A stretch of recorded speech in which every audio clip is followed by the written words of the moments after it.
अवधूत चिंतन श्री गुरुदेव दत्त श्री स्वामी समर्थ. श्रोते हो नमस्कार. स्वाती बाबर या यूट्यूब चॅनलवर आपणा सर्वांचे स्वागत आहे. श्रोते हो, आज आपण श्री नवनाथ कथा सारांश अध्याय पहिल्याचे पठन करणार आहोत. श्री गणेशाला माझा नमस्कार असो, श्री सरस्वती मातेला माझा नमस्कार असो, श्री गुरूंना माझा नमस्कार असो, श्री नवनाथ सिद्धांना माझा नमस्कार असो. तर श्रोते हो, फार पूर्वीची म्हणजे कृष्णावताराच्या वेळेची गोष्ट आहे. द्वापारयुग संपत आले होते, कलियुग सुरू व्हायचे होते. श्री विष्णू भगवानांचा पूर्ण अवतार भगवान श्रीकृष्ण त्यावेळी द्वारकेत सिंहासनावर बसले होते. भक्तश्रेष्ठ उद्धव जवळच उत्कृष्ट आसनावर बसला होता. यदुसभेत त्यावेळी नवनारायण आले. कवी, हरी, अंतरिक्ष, प्रबुद्ध, पिप्पलायन, अविहोत्र, द्रुमिल, चमस व करभाजन अशी त्यांची नावे. नवनारायणचे कार्य करणारे म्हणून त्यांनाही नारायण म्हणतात. नवनारायण आल्यावर भगवान श्रीकृष्णांनी त्यांना आसन दिले, त्यांची पूजा केली. श्रीकृष्णानेच त्यांना आमंत्रण पाठवले होते. कुशल प्रश्न झाले. मग त्या ऋषींनी बोलवण्याचा हेतू विचारला. तेव्हा श्रीकृष्णाने कलियुगात आपण अवतार घेणार असे सांगितले व सर्वांना बरोबर येण्यास सांगितले. त्यावेळी कोणी कोठे कोठे अवतार घ्यावा यासंबंधी त्यांनी विचारणा केली.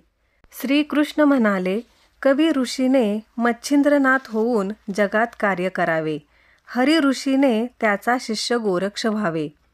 पिप्पलायन हा चरपटीनाथ, अविहोत्र हा वटसिद्ध नागनाथ, द्रुमिल शंकर हे निवृत्तीनाथ, भगवान ब्रह्म हे सोपान व योगमाया ही मुक्ताबाई व उद्धव हे नामदेव, कुब्जा ही जनाबाई, हनुमंत हे रामदास, वाल्मिकी हे तुलसीदास, जांबुवंत हे नरहरी, शुकदेव हे कबीर, बलराम हे पुंडलिक असे अवतार घेऊ. आपण सारे कलियुगात नवा संप्रदाय स्थापन करून धर्मकार्य करू. त्यांचे बोलणे ऐकून नवऋषींना आनंद झाला. ते तेथून निघून मंदराचलावर गेले. शुकमुनी येथे ध्यानस्थ होते. या ऋषींनीही त्यांच्या जवळच्या निबिड गुहांमध्ये जाऊन योग समाधी लावली व आपापल्या जन्माच्या वेळेची ते प्रतीक्षा करू लागले. कवी ध्यान करत होते. यमुना नदीत ज्या मत्स्यिनीने ब्रह्मतेज गिळले होते ती त्यांना दिसली. त्या तेजात त्यांनी जीवरूपाने प्रवेश केला व गर्भवास स्वीकारला. पुढे काय झाले? कैलासावर भगवान शंकर पार्वती बसलेली असताना पार्वती शंकरांना म्हणाली, तुम्ही ध्यान करता, साधना करता ती मला सांगा, मला दीक्षा द्या.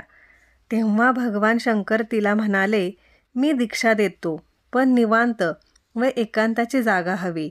तेव्हा नंदीवर आरूढ होऊन ते दाम्पत्य त्रैलोक्यात हिंडले. त्यांनी यमुना तीर पसंत केला. तेथे नंदीसह उतरून शंकरांनी पार्वतीला ब्रह्मज्ञानाचा उपदेश केला, बीजमंत्र सांगितला. मग तिला विचारले, प्रिये, मी सांगितलेले ते कळाले का?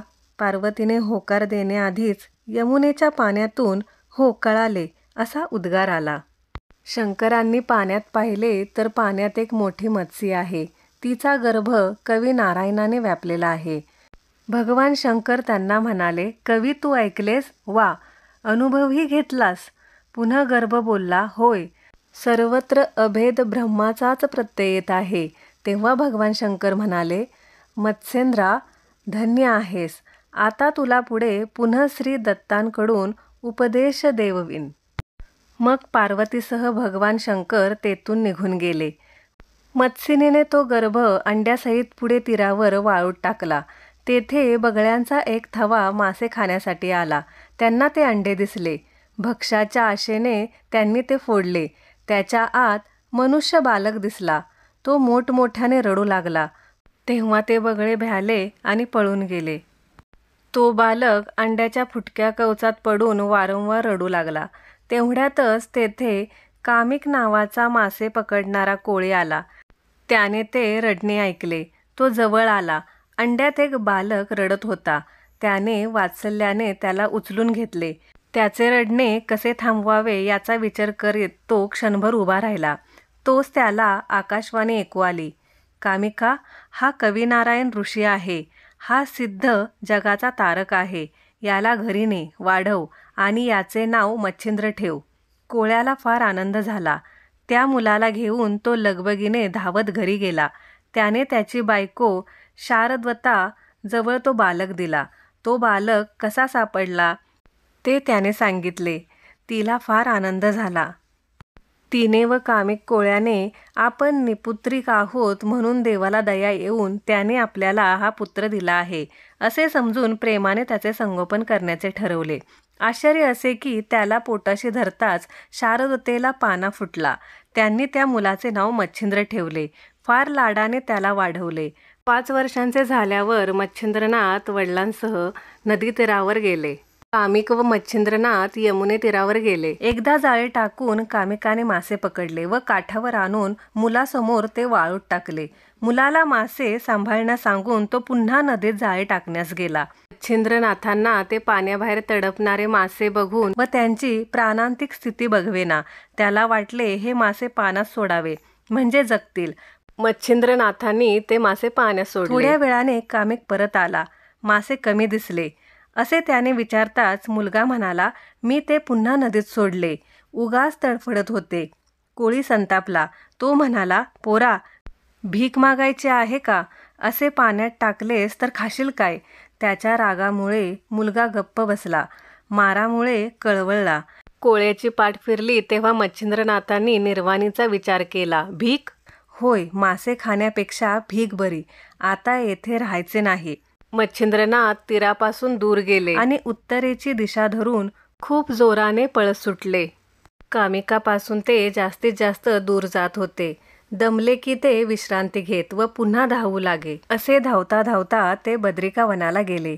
तेथे आता निराहार राहून तप करायचे त्यांनी ठरवले आणि ते तप करू लागले. तर अशा प्रकारे नवनाथ कथासारमधील हा पहिला अध्याय श्री मच्छिंद्रनाथांचा जन्म यामध्ये सांगितलेला आहे.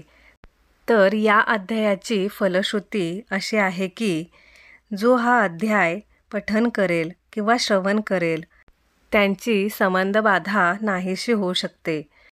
तुम्हाला हा व्हिडिओ कसा वाटला? आवडला असेल तर लाईक करा, शेअर करा, सबस्क्राईब करा आणि कमेंटमध्ये ओम श्री चैतन्य नवनाथाय नमः लिहायला विसरू नका.